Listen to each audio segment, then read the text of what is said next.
오늘까지 요한계시록으로 44번의 설교를 했습니다. 저는 마라톤을 해보지는 않았지만 42.19km를 달리는 기분을 조금은 알 수 있을 것 같습니다. 이제 눈앞에 결승점이 보입니다. 지금까지 힘차게 달려왔으니까 마지막 스포트를 해야지요. 이런 측면에서 저는 계시록의 마지막 설교를 송구 영신 예배 때 하는 것이 대단한 의미가 있다고 생각을 합니다. 올해 마지막 시간에 계시록의 마지막 말씀을 살펴보면서 2023년을 살아갈 힘을 얻을 수 있게 되시기를 축복합니다. 동시에 다시 오실 주님을 대망하는 은혜가 우리 가운데 있게 되시기를 주의 이름으로 축복합니다. 요한계시록 22장의 핵심 주제는 예수님이 다시 오신다입니다. 그냥 온다는 정도가 아니라 속히 온다는 표현이 무려 3번이나 반복됩니다. 7절을 보시면 내가 보라 내가 속히 오리니 이 두루마리의 예언의 말씀을 지키는 자는 복이 있으리라 하더라. 12절도 보시면 보라 내가 속히 오리니 내가 줄 상이 내게 있어 각 사람에게 그가 행한 대로 갚아주리라. 20절도 보시면 이것들을 증언하신 이가 이르시되 내가 진실로 속히 오리라 하시거늘 아멘 주 예수여 오시옵소서. 그러면 당장에 질문이 생기지요. 속히 오신다는 주님이 왜 2000년이 지난 지금까지 안 오시나? 도대체 뭘 하고 계시나? 속은 것은 아닐까? 내색은 하지 않아도 우리 마음 한편에 이런 불편한 질문이 있습니다. 그래서 속히라는 말의 뜻을 좀 정리할 필요가 있습니다. 여기 나오는 속히는 빨리가 아닙니다. 빨리 오신다는 말이 아닙니다. 이것은 구약성경 다니엘서 2장 28절 말씀을 배경으로 하고 있습니다. 오직 은밀한 것을 나타내실 이는 하늘에 계신 하나님이시라. 그가 느부갓네살 왕에게 후일에 될 일을 알게 하셨나이다. 여기에 후일에라는 말이 나오는데 직역을 하면 날들의 마지막에가 됩니다. 즉 흔히 우리가 말하는 종말입니다. 그러면 보십시오. 다니엘의 입장에서 보면 자신이 본 환상은 전부 다 나중에 종말에 일어날 일입니다. 하지만 요한의 입장에서 보면 예수님이 이미 이 땅 가운데 오셨습니다. 초림이죠. 남은 것은 재림밖에 없습니다. 성경에 나오는 모든 내용들은 전부 다 성취가 되었습니다. 이제 예수님만 다시 오시면 됩니다. 그래서 마지막 남은 재림을 속히라는 말로 표현한 것입니다. 여전히 무슨 말인가 하는 분들이 계십니다. 그래서 한 군데를 더 살펴보겠습니다. 10절을 보시면 또 내게 말하되 이 두루마리의 예언의 말씀을 임봉하지 말라 때가 가까우니라. 주님은 이 계시록의 말씀을 임봉하지 말라고 하십니다. 그런데 조금 전에 살펴본 다니엘서는 임봉하라고 하십니다. 다니엘서 4장 4절을 보시면 다니엘아 마지막 때까지 이 말을 간수하고 이 글을 봉함하라. 똑같은 성경인데 왜 다니엘서는 임봉하고 계시록의 말씀은 임봉하지 말라고 하십니까? 다니엘이 받은 말씀이 성취되려면 시간이 많이 남아있기 때문입니다. 아직 예수님께서 초림도 하지 않으셨는데 재림을 말할 이유가 없습니다. 그러니 아직은 열 필요가 없습니다. 하지만 요한이 받은 말씀은 예수님께서 다시 오시기만 하면 모든 것이 끝납니다. 매우 긴박한 상황입니다. 그래서 임봉하지 말고 공개하라고 하셨던 것입니다. 또 13절 말씀을 보십시오. 바로 앞에 12절에서 내가 속히 오신다고 말씀하신 주님께서 이렇게 말씀하십니다. 나는 알파와 오메가요 처음과 마지막이요 시작과 마침이라. 알파와 오메가는 단순히 처음과 마지막이다 그 정도 의미가 아니라 하나님께서는 한 번 시작하신 것은 끝까지 완성하고 만다는 하나님의 강력한 의지의 표현이라고 말씀을 드렸습니다. 그런데 주님은 그 표현을 무려 3번 알파와 오메가요 처음과 마지막이요 시작과 마침이라 3번이나 반복하십니다. 강력하게 더 강력한 주님의 의지를 표현하고 계신 것입니다. 여러분, 예수님이 우리를 당신의 자녀로 삼아주셨다면 그냥 대충 하다가 안 되면 중간에 포기하고 계획들을 수정하고 그렇게 하지 않으십니다. 우리를 향한 주님의 뜻을 반드시 이루실 것입니다. 인류의 역사도 깨끗하게 미듭을 지으실 것입니다. 우리 주님께서 다시 오셔서 인간이 저지르고 수습하지 못했던 모든 것들을 말끔하게 정리하게 되실 줄로 믿습니다. 자, 그러면 결론적으로 모든 요한계시록을 마무리하면서 살펴보겠습니다. 우리는 어떻게 주님의 재림을 기다리면서 준비해야 할까요? 첫째로 상을 기대하면서 기다려야 합니다. 12절 말씀을 같이 한번 읽어보겠습니다. 시작.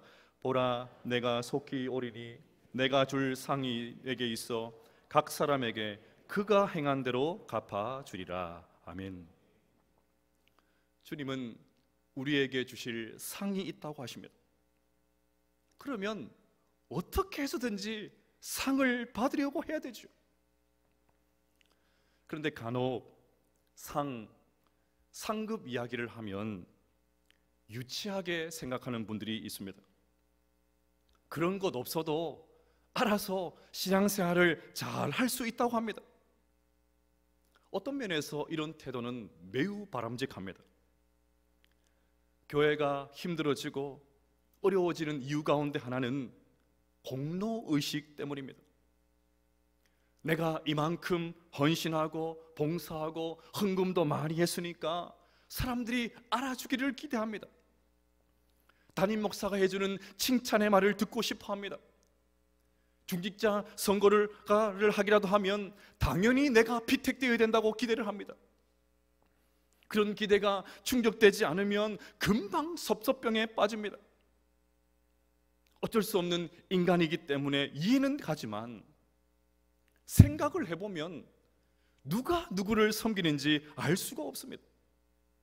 그러니 상이 없어도 보상이 없어도 묵묵하게 맡은 일을 하는 그런 분들을 보면 너무나도 기분이 좋아집니다. 하지만 여러분, 상을 주시는 분이 하나님이라고 하면 이야기가 달라집니다. 지난주 초등부에서 달란트 잔치를 했습니다. 아이들이 조금이라도 신앙생활을 잘하도록 격려하기 위해서 이런 행사를 하는 것이죠. 그런데 어떤 아이가 이렇게 말했다고 생각해 보겠습니다. 선생님, 우리가 예배 안 빠지게 하려고 달란트로 술을 쓰는 거죠? 우리 예배 안 빠지게 하려고 달란트로 선생님 지금 머리 굴리고 있는 거죠? 마치 선생님의 마음을 훤히 깨뜨려 보는 것처럼 말하면 얄미울 것 같습니다. 그러면 선생님의 그 마음을 안다면 학생은 어떻게 해야 됩니까? 악착같이 교회에 나와야 되죠.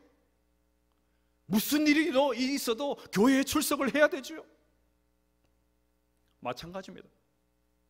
하나님이 상급 운운하시는 이유가 우리의 신앙을 분발하기 위해서라고 하는 것을 알고 있다면 우리는 길을 쓰고 그 상을 받으려고 해야 됩니다. 여러분, 하나님께서는 주님을 위해서, 교회를 위해서, 주님의 나라를 위해서 우리가 했던 수많은 수고와 봉사와 눈물, 아무것도 아닌 것처럼 여기시지 않습니다. 주님을 위해 섬기는 여러분들의 모든 헌신과 희생과 섬김에 반드시 상급이 있습니다. 하나님이 주시는 상급은 유치한 것이 아닙니다.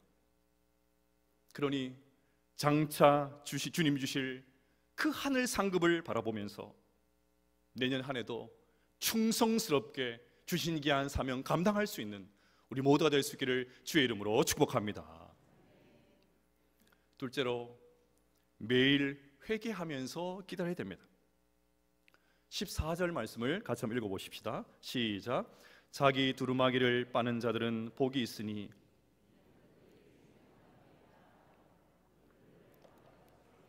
권세를 받으려 함이로다. 아멘. 주님은 두루마기를 빠는 자들이 복이 있다고 하십니다. 두루마기는 쉽게 겉옷입니다. 여러분, 겉옷을 왜 빱니까? 더러워졌기 때문입니다. 오래 입어서 더러워지기도 하고, 요리를 하다가 이물질이 튀기도 하고, 일을 하다가 때가 묻기도 합니다. 그러면 세탁기에 돌려야 됩니다. 더러운 옷을 입고 주님을 만날 수 있는 사람은 아무도 없습니다. 그러면 두루마기, 이 겉옷이 상징하는 것을 금방 알 수가 있습니다. 두루마기는 바로 우리의 행실입니다. 우리의 행실을 날마다 깨끗하게 해서 더러운 부분이 없이 하라는 말입니다. 갑자기 주님께서 오셔도 부끄럽지 않게 우리의 행실을 깨끗하게 한 모습으로 단장하고 있으라는 말입니다. 그래서 15절 말씀이 중요합니다. 개들과 점술가들과 음행하는 자들과 살인자들과 우상숭배자들과 및 거짓말을 좋아하며 지어내는 자는 다 성 밖에 있으리라. 우리가 조심해야 될 행실이 15절에 나오고 있습니다. 우선 개는 문자적인 개가 아닙니다. 종교적인 위선자를 의미합니다. 겉으로는 대단히 믿음이 좋은 것처럼 보이는데 실제 속으로는 온갖 탐욕들, 더러운 탐욕이 가득한 자들입니다. 점술가들은 점치는 자들입니다. 여러분, 왜 점을 칩니까? 미래를 알고 싶기 때문이죠. 하지만 미래를 알 수 있는 분은 오직 하나님 한 분밖에 없습니다. 우리에게는 미래를 알 수 있는 자격이 없습니다. 음행하는 자들은 성을 남용하는 자들입니다. 성은 반드시 부부 사이에서 정당하게 사용되어야 합니다.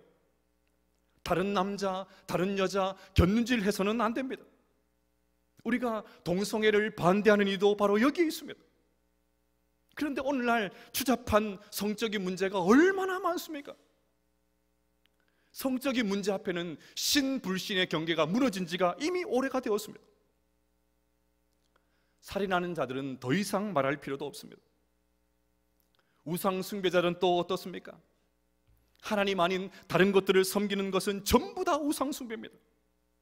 그러니 말로는 하나님을 섬긴다고 하지만 실제로 우리가 무엇을 섬기고 있는지 진지하게 돌아봐야 됩니다. 또 거짓말입니다. 한국 사회는 거짓말이 굉장히 만연해 있습니다. 거짓말을 위기의 순간을 넘기는 재치 정도로 여깁니다. 입만 열면 과장하고 버젓이 증거가 있는데도 딱 잡아댑니다. 하지만 주님은 분명하게 말씀하십니다. 거짓말을 좋아하여 지어내는 자는 성 밖에 있으리라. 자, 그러면 보십시다. 우리 안에 이런 모습이 없다고 장담할 수 있습니까? 내 안에 이런 모습이 없다고 장담할 수 있습니까? 다른 건 몰라도 우리 안에도 위선이 있지 않습니까? 교회 안에서 그럴듯하게 보이는 데는 탁월한 능력을 가지고 있습니다. 틀림없이 경건의 모양은 가지고 있습니다.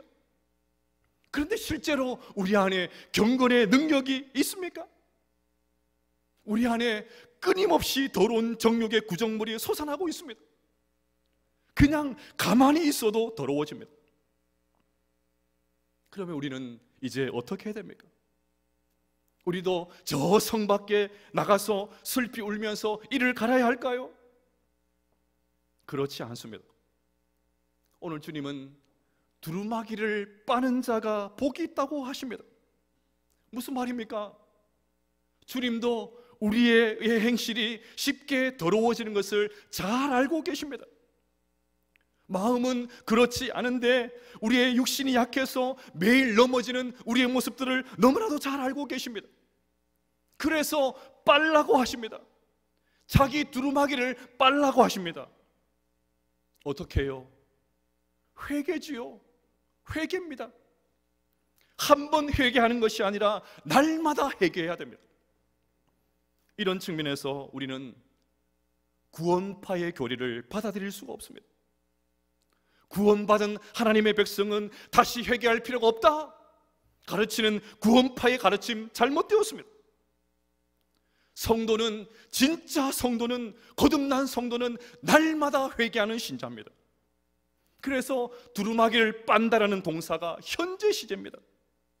지속적으로 빨라는 말입니다. 한 번만 그렇게 하는 것이 아니라 날마다 계속 줄기차게 두루마기를 빨아서 주님의 백성다운 거룩함을 매일매일 유지하면서 살아라, 그 말이죠. 사랑하는 여러분, 회개하는 사람이 복 있는 사람입니다. 매일 회개하며 주님의 재림을 기다리는 사람, 그 사람이 복 있는 사람입니다. 날마다 예수님의 피로 씻어서 희게 된 두루마기를 가진 사람, 그 사람이 복 있는 사람입니다. 한 해를 마무리하면서 하나님 앞에 회개할 것들 다 회개할 수 있는 은혜가 우리 가운데 있게 되시기를 축복합니다. 새해에도 회개하고 또 회개함으로 거룩한 하나님의 백성다운 삶을 유지할 수 있는 우리 모든 성도들 다 되시기를 주의 이름으로 축복합니다. 셋째로, 성경을 있는 그대로 믿고 기다려야 됩니다. 18절과 19절 말씀을 같이 한번 읽어보십시다. 시작. 내가 이 두루마리의 예언의 말씀을 듣는 모든 사람에게 증언하노니 만일 누구든지 이것들 외에 더하면 하나님이 이 두루마리에 기록된 재앙들을 그에게 더하실 것이요 만일 누구든지 이 두루마리의 예언의 말씀을 제하여 버리면 하나님이 이 두루마리에 기록된 생명나무와 및 거룩한 성의 참야함을 제하여 버리시리라. 아멘.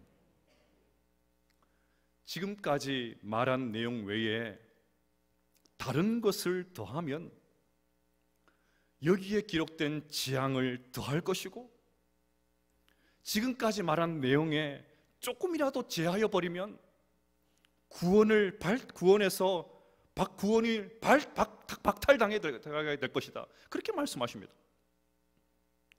상당히 거친 표현이죠. 주님께서 왜 이렇게 가격한 말씀을 하십니까? 그 정도로 이 문제가 중요하기 때문입니다. 다른 것들은 몰라도 이런 일들은 절대로 있어서는 안 된다는 말이죠.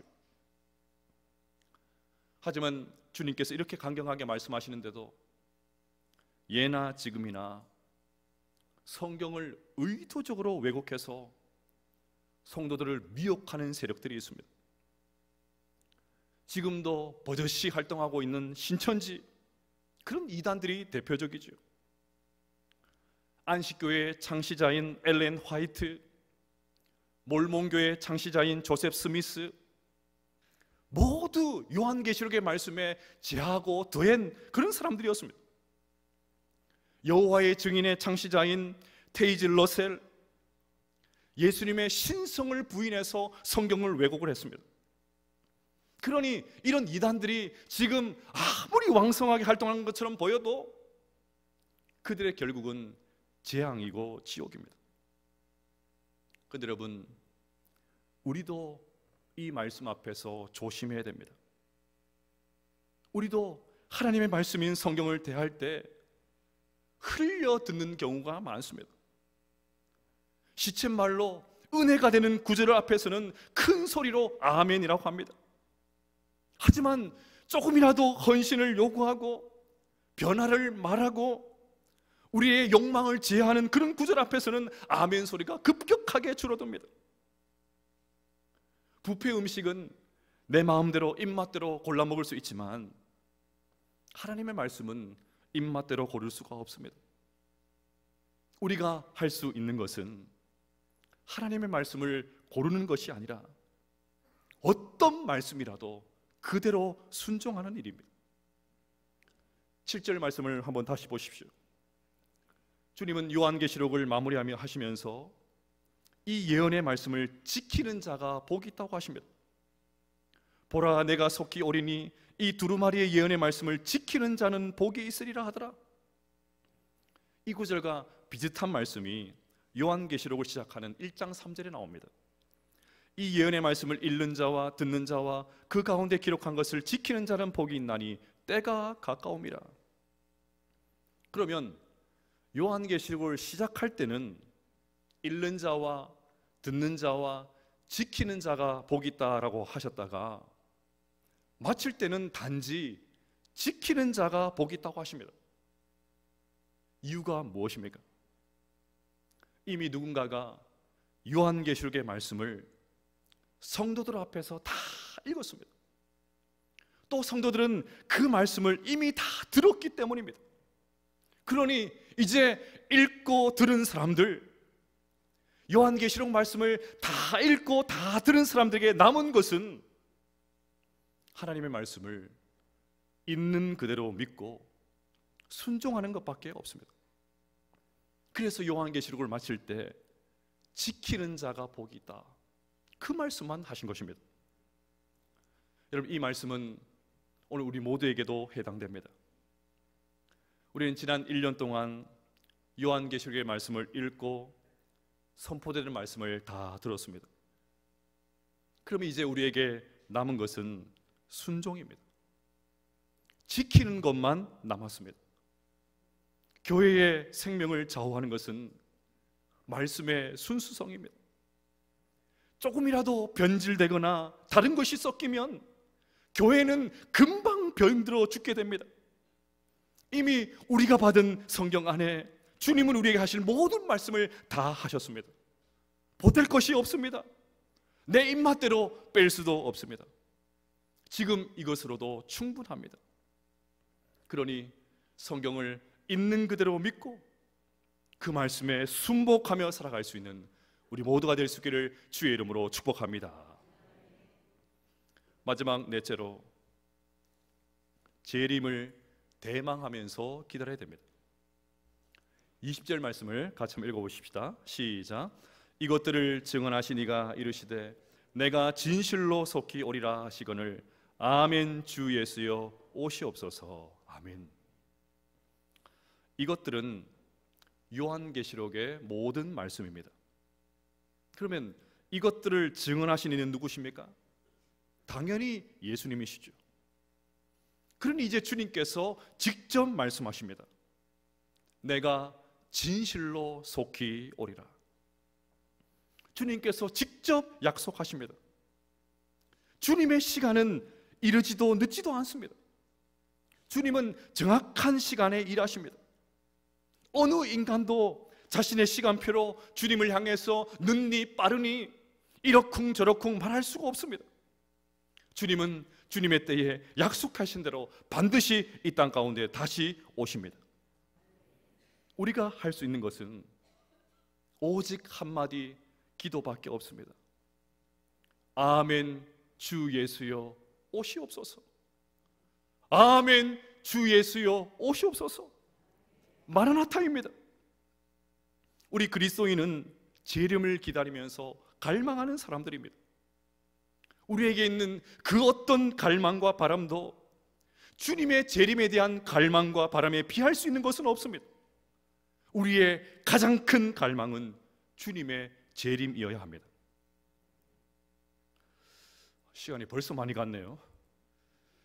좀 잘라야 될 것 같습니다. 예전에 결혼을 하지 않은 자녀를 둔 한 성도님이 자식이 결혼하는 것을 본 이후에 천국에 가야 됩니다, 그 말씀을 하십니다.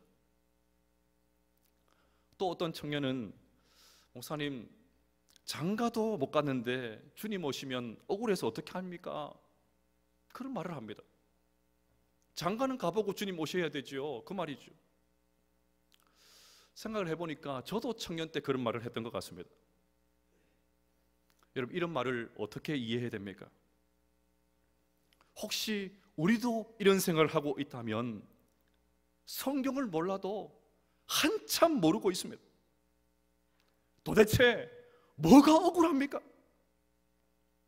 지금까지 봤지 않습니까? 예수님이 재림하시면 우리의 구원이 완성이 됩니다. 이 땅과는 비교가 되지 않는 새하늘과 새 땅이 펼쳐지게 됩니다. 주님과 함께 살게 됩니다. 다시는 눈물과 고통과 사망이 없는 그곳에서 영원토록 살게 됩니다. 우리의 육신마저 부활해서 마치 주님과 같은 온전한 맛으로 바뀌게 됩니다. 이것이 우리의 마지막 모습인데, 이것보다 더 애타게 기다린 것이 있으면 어떻게 합니까? 뭐가 더 억울합니까? 그러니 마라나타는 말로만 하는 것이 아닙니다.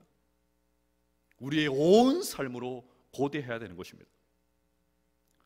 사랑하는 성도 여러분, 지금 그날이 오고 있습니다. 약속하신 대로 우리 주님은 하늘을 가르고 이 땅 가운데 오실 줄로 믿습니다. 그러니 하나님이 주시는 상을 기대할 수 있기를 주의 이름으로 축복합니다. 매일 회개할 수 있기를 바랍니다. 성경을 있는 그대로 믿고 순종할 수 있기를 바랍니다. 무엇보다 다시 오실 주님을 대망하면서 기다릴 수 있는 우리 모두가 될 수 있기를 주의 이름으로 축복합니다.